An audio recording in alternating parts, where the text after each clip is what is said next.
Jory.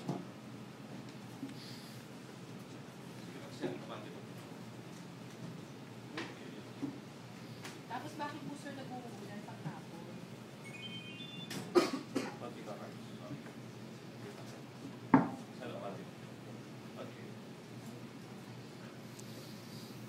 Eh, tumatawa sir.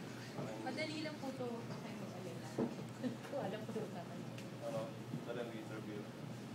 Okay? Okay. Okay ka. So many fans of Jory. Back up tayo ha. Singers and dancers. Sir, dumating na po ba yung taglamig talaga? Kailan po ito dumating hanggang saan po Actually, ang kailangan bali, papakita siya ng dating ngayon na business natin. So yung lamig na galing sa Siberian High na umiikot yung hangin, tapos dumadating sa atin as northeast wind flow or yung tawag northeast monsoon. So nagsisimula yan after ng transition dun sa tinatawag natin autumnal equinox, and after that, lalakas na siya, mag-strengthen na siya this winter kung northeast monsoon natin. So, anong buwan dumating? Ito, yung mga November, December, ayan na, nagsisimula na yung northeast monsoon natin, nagkakaroon siya ng peak during January, February. Tapos punta sa ano? Tapos darating na naman yung transition ng period natin doon sa spring equinox. At mawawala na siya, hihiga na siya, and then babalik na naman yung tinatawag na Hamada. After that, March 12 to the spring equinox. So, ngayon, amihan ito. Okay, ano naman sir yung cold front? Cold front, kasi yun nga, yung binibigay na lamig, yung cold air na galing sa Siberian High, dumadating sa atin ito. Kaso, pagdating sa Pacific, medyo mainit yung ambient air temperature. So, nagwi-wet siya. Nagsasalubong. Actually, nagsasalubong siya, pero ilalim yung cold air kasi mas mabigat ang cold air. So, dinidisplace niya yung warm air pataas. Nag-create siya ng mga thunder clouds. And at the same time, magkakaroon siya ng thunderstorms. Ito ba yung dahilan kung ba't umuulan? Actually, yung ulan na to, pwede natin attribute muna sa La Nina. Dapat ang mga pag-ulan natin ay nasa eastern part na lang ng north and eastern part ng Luzon. Since medyo lumakas yung La Nina natin yan, mga lakas yung La Nina natin last quarter, kaya nagkakaroon tayo ng mga pag-ulan. And at the same time, aktibo pa rin yung intertropical convergence, so which is dapat hindi na. So, walang kinalaman yung cold front sa mga ulan na kasi yung cold front, lalo na ngayon, nagdidip siya pababa. Kumbaga, umabot ka minsan hanggang southern Luzon na. So, nagbibigay din siya ng mga pag-ulan. Pero usually na, ang cold front ay nasa norte lang, nasa norte at sa eastern part yung usual na na-apektuhan niya. Pero bumababa kasi yung axis niya para mga ganitong panahon. So, na-apektuhan din tayo. Okay. Gano'n ka tagal pa po yung buong magiging maulan ba yung Pasko? Hanggang next year, active ang La Nina natin. So, expect natin na hanggang next year, pag-ulan natin. So, pwedeng rainy ang Christmas?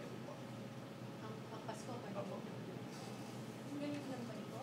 Dahil malakas na Kasi nga, meron tayong La Nina ngayon. Actually, ang mahal yung panahon, dapat El Nino yung lumalabas. Kaya nga tinatawag na Christchurch. December lumalabas ang El Nino. Usually mga ganun panahon. Kaso, medyo iba iba yung La Nina yung lumakas ng last quarter. Bakit kaya minsan? Wala pa hong research tungkol dyan. So, wala pa tayong Parang balikan. Pero talaga nagbalik ka. nagkakaroon din naman talaga ng mga naming period during last month. Kaya lang, Last year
expect more rains?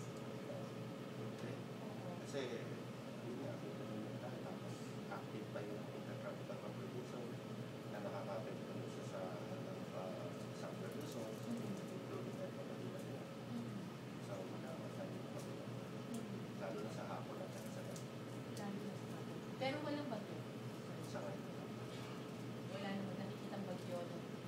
wala pa sana, huwag nang magkaroon, pero in-expect natin meron. This December, meron tayong 1 to 2 feet na kakaroon ng rotation. Ano lang, no, kasi sa record, climatological record natin, meron tayong 1 or 2 na cyclone sa nabubuo tuwing na December. Okay, okay tayo. Hindi na po sa akong Iwas na ako. sa kanila po. Sa ano yun eh?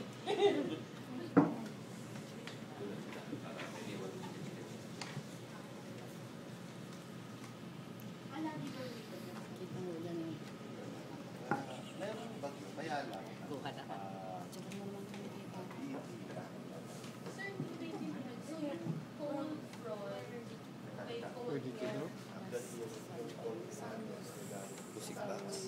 Music box po sa corner of West Avenue and Quezon Avenue. Yeah. We've been there.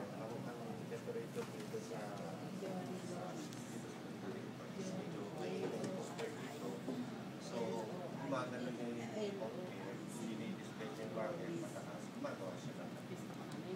Ano po to, sir? Yan yung cold front. Tinatawag namin kay Enda lang yan kasi masyado malayo yan. Ang pinanggagalingan niya doon pa sa taas.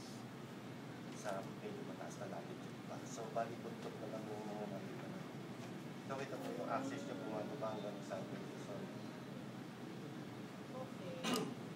At yung linya naman, paano Dali guys, ano, kumbaga, ang kinumpute kasi sa Lanilla is yung atmospheric pressure ng east, sa may Peru, Oo, tapos oo, compare yung pressure dito, o kaya yung surface temperature dito,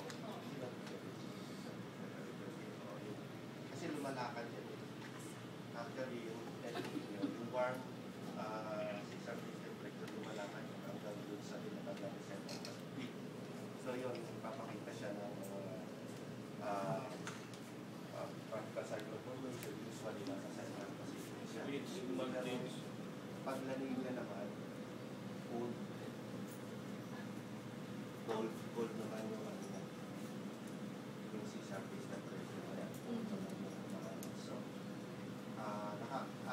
lagi pa kasi ang epekto sa atin. Pero sir, parang ang naapektuhan lang ito lang yung sa mga babae na apektuhan.